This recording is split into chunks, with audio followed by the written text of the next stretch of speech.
जय राधे माधव जय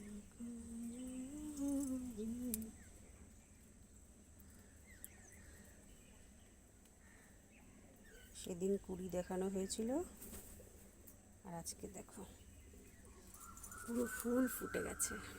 কি মিষ্টি লাগছে, অনেক দিনের অপেক্ষা। প্রথমবার এটাই লাগালাম, প্রথমবারই। আগের দিন ভিডিও দেখিয়েছি আর আজকে দেখো